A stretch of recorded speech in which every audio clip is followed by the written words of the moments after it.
जरूरी सूचना है आप सभी स्टूडेंट्स के लिए।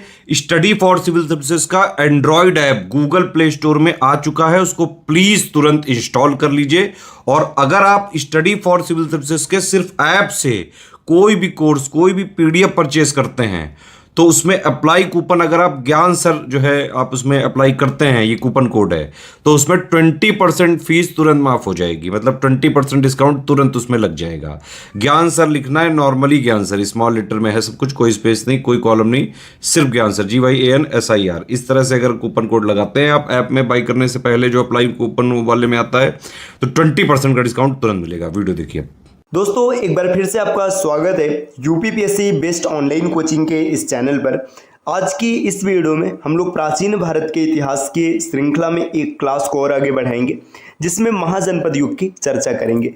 आप प्राचीन भारत का इतिहास पढ़ रहे हैं और इसमें महाजनपद युग ना आए, ऐसा हो ही नहीं सकता है।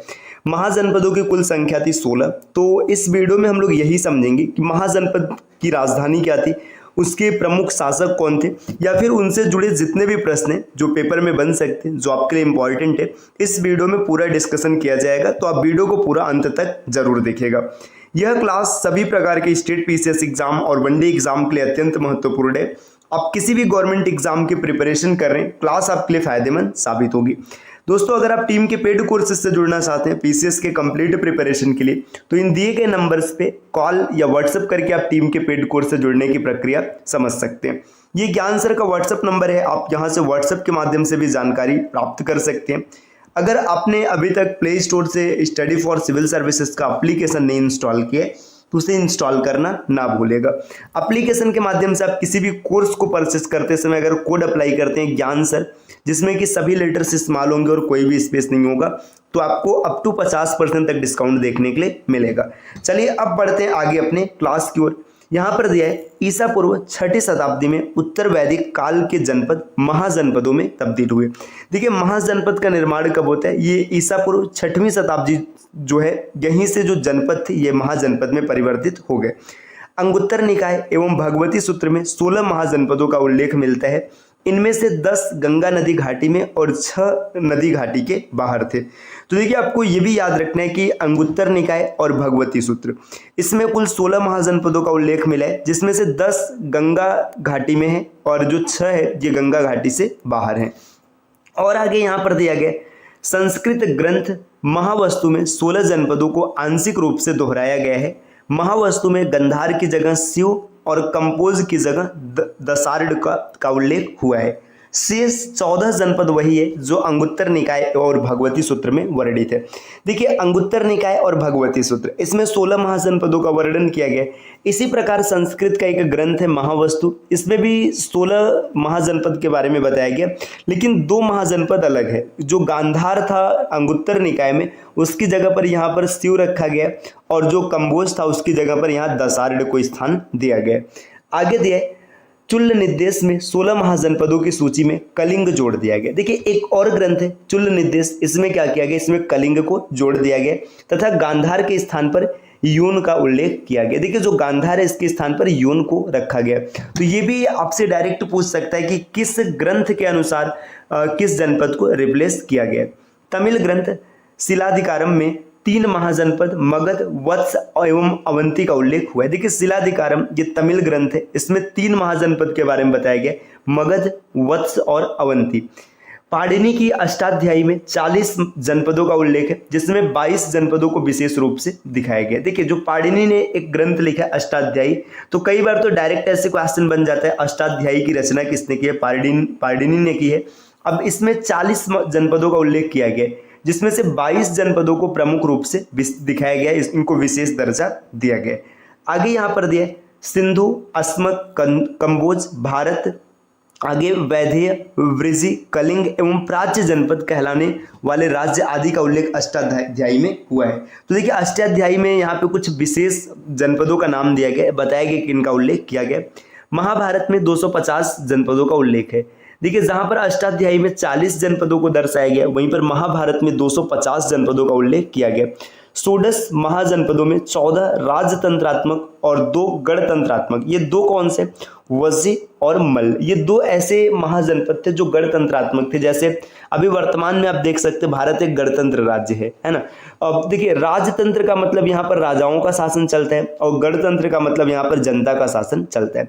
तो षोडश जो है इसमें जो महाजनपद इसमें दिखाया गया, इसमें 14 राजतंत्रात्मक है और जबकि 2 गणतंत्रात्मक है।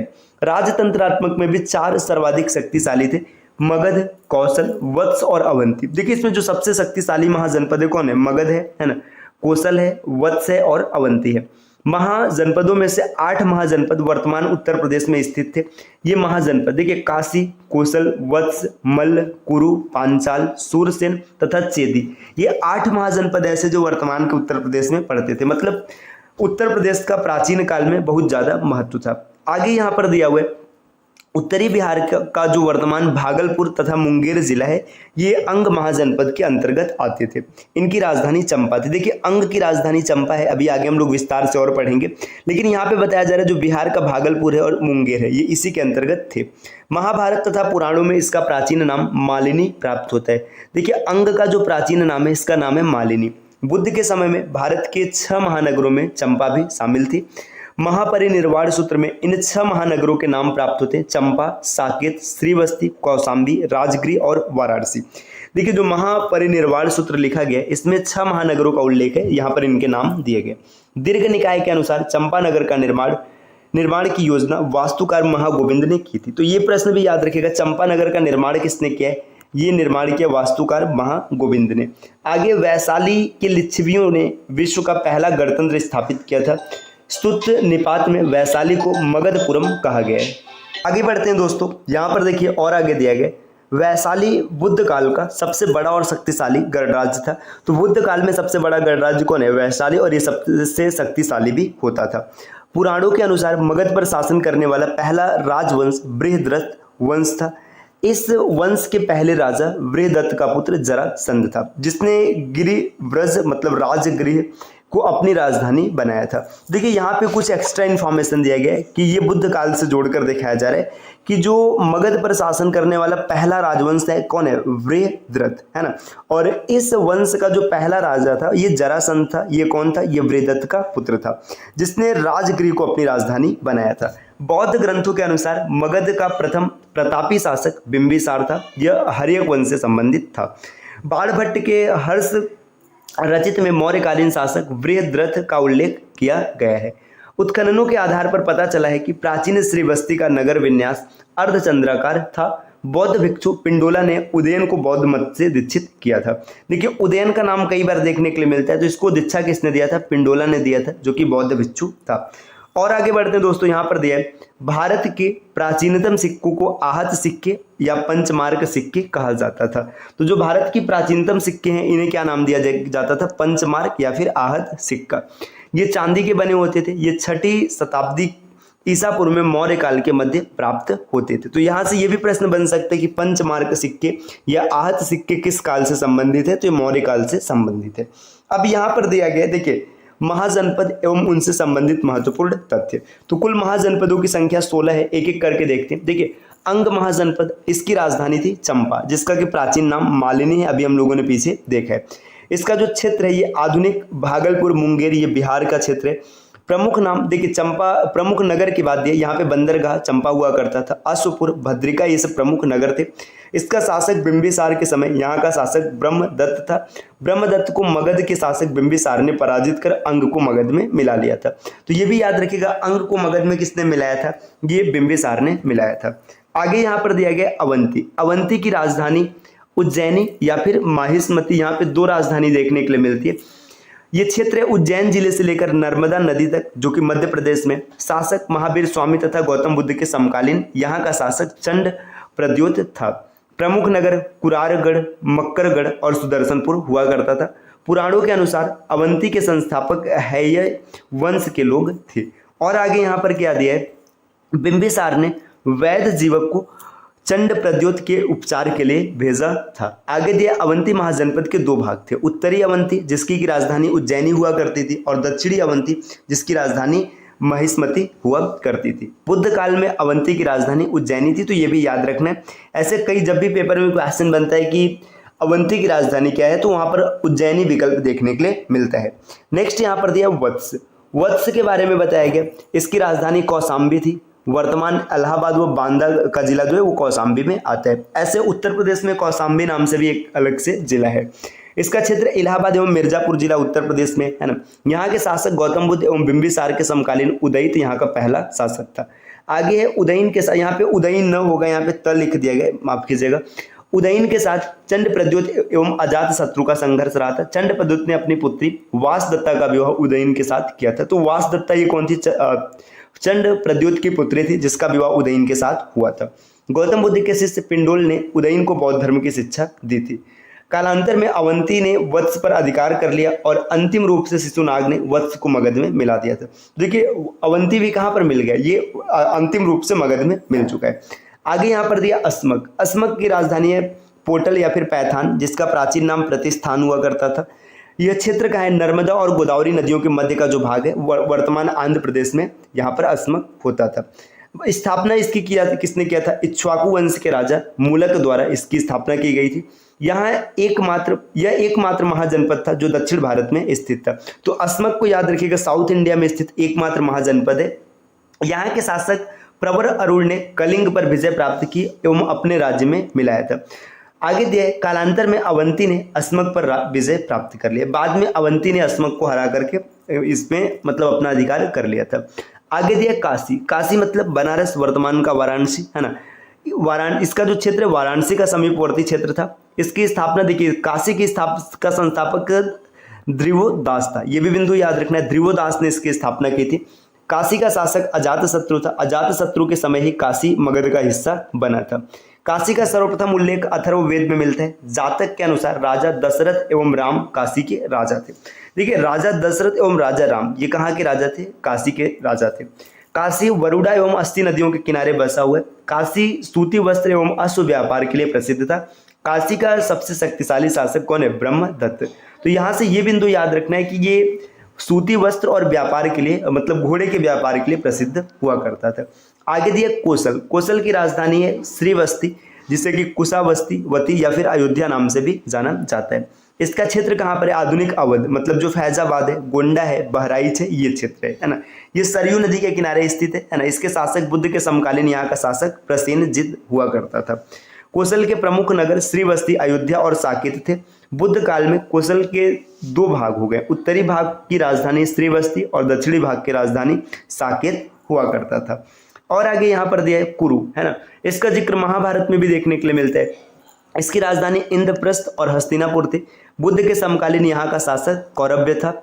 आगे दिया इसका उल्लेख महाभारत एवं अष्टाध्यायी में भी मिलता है। इसका जिक्र हम लोगों ने पहले ही किया है अभी।